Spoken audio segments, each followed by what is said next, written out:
Today I'm going to show you 5 awesome things that you probably did not know your iPhone 13, and by extension, all iPhones could do. And while we're finding this out, I'd like to thank today's sponsor, Squarespace. The very first tip for today is something that I literally just found out like 2 days ago, and this drives me crazy all the time. So are you ever using your iPhone, you're trying to type something out, we make a mistake, and we try to get to that, okay, I just need to change this into I just need to change it. And sometimes when you tap, look, even right now, I'm trying to change and put a space between something, and it just doesn't want to work. Yes, you can hold and drag between them. Sometimes that will, like, look, it didn't work right there, but here's the tip. If you hold down spacebar, it turns it into a trackpad, and you can then place your cursor wherever you want it. And this works in all of the apps. It's not just in Notes. It works in Twitter. It works in texting. It works everywhere. So you make your change, and then it's good. I love this. I have problems all of the time where I type something wrong, or autocorrect gets it wrong, or there's just an issue with typing, and then I can never get it to work right. But now, like I said, you just hold down space and it turns the cursor into a trackpad. I absolutely love this. The next thing I want to show you is how to do all of the cool text scanning things from your Notes app. Are you a student? Are you an office worker? Are you sometimes trying to figure out, how can I copy all this stuff from a whiteboard? Or how can I copy notes or something physical and turn it into a digital document? Well, here's how you do it. First off, we're in our Notes app. We touch this little camera right here, and then we hit scan text. Now what we're gonna do, let's point it up, and we will add in all of the features of our camera controlling app that we're using right now. Insert.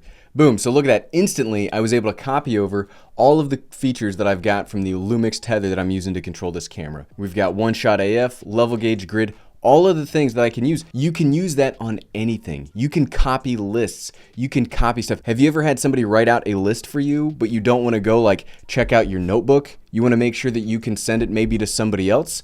You scan it, copy it onto your phone into your Notes app, and then you can send it wherever it needs to go. Here, look at this. We'll scan the month over here off of my calendar. We can pull May out of here. So look, you can swipe on the text to select. You can even choose inside of that what you want. So right now, if we hit insert, the whole month of May is going in there. Or we can choose specific parts of this to put in. So look, I just want to put in an M.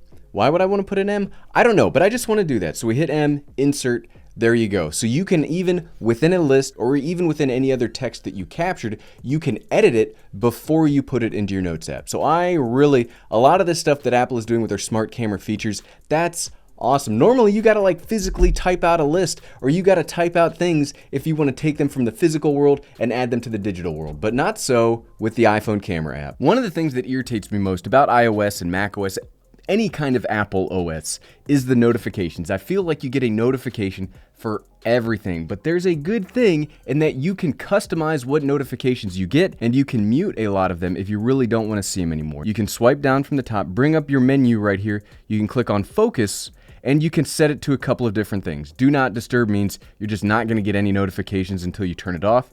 Personal, work, sleep. You can edit those, or you can create a new focus to work however you want it to do. So am I gaming? I can set up the gaming focus when I start playing games or other things like that, and it will share with people looking to communicate with me what I'm doing and whether they should bother me or not.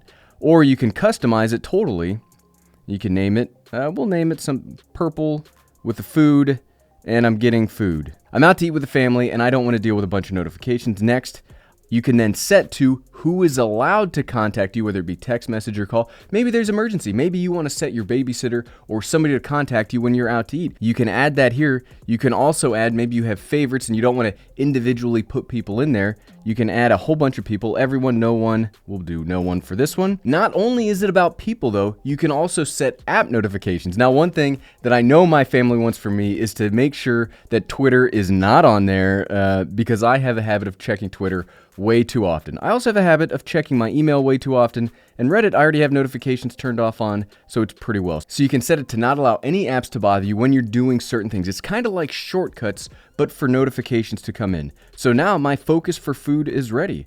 All I have to do, we go back up here, I'm at my phone, we sit down to the restaurant, scroll down, focus, food, boom, it's on. Now the only people that can contact me are the ones that I've set. I love this. Notifications can be so irritating It's not as bad on the iPhone, it's really bad on the Mac, but I like that with the focus on iOS, you can set it yourself. I gotta turn that off because we're not out to eat right now, I'm kind of working. Thanks to today's sponsor, Squarespace, you can create your own very beautiful website. Squarespace is the all-in-one platform to build a professional website, online store, or portfolio. It's easy to claim a domain/URL, create a custom site that matches your style, and bring your ideas to life. Head on over to squarespace.com for a free trial, and when you're ready to launch, head over to squarespace.com/everydaydad to save 10% off your first purchase of a website or domain. Okay, the next thing I want to show you is how to customize your audio experience. You can change up a lot about how you interact with like your AirPods, for example. So we go over to settings. You can see, let's choose my AirPods Pro.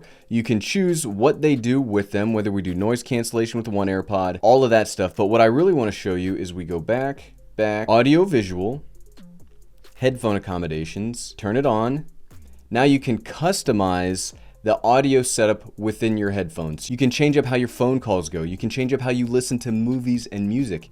If you have an audiogram from your health app, you can add it here to customize it too. And you can customize transparency mode, the mode that you set your AirPods to hear everything, you can make it work a little bit better. I don't have an audiogram in my health, so we will not use it. Before getting started, you want to make sure you're in a quiet place. And this will just let you go through it. It's actually connected to my AirPods right now, so I can't hear it. But you go through this menu, you go through these settings, and it should vastly increase your experience with your AirPods. Here's one that I learned from a viral Twitter post. You can select all with 2 fingers on your phone. So let's say I want to select all of my emails. So we'll go over here. Let's check out junk email because normally I'm trying to delete a bunch of junk email. Normally you could edit, pick. You can do it singly, or let's cancel that. Edit, 2 fingers, scroll all the way down. That's so cool. That's one of the things about iOS is that there are a lot of really powerful gestures, but you don't know about it until you go out of your way to search for them. Because I don't know that Apple's ever showed me that you could just do this. But yeah, look at how cool that is. Yes, we could select all, but maybe I don't want to select all. Maybe I just want to select a couple. Boom. It's like magic. I find that super satisfying. We don't want to delete these yet because we're having fun. Check it out. Seconds. I love it. Don't worry, I've also got a bonus 6th tip for you today. This might not happen as much for your phone because you can kind of customize how your phone works, but if you're using somebody else's phone, like I use this a lot when I've got to use my wife's phone because she just has her phone set up a little bit differently than I do, and if I'm trying to find an app on her phone, sometimes it's rather difficult. So a quick way to do that is to just search, and it's super easy. Check this out. 1 finger swipe down.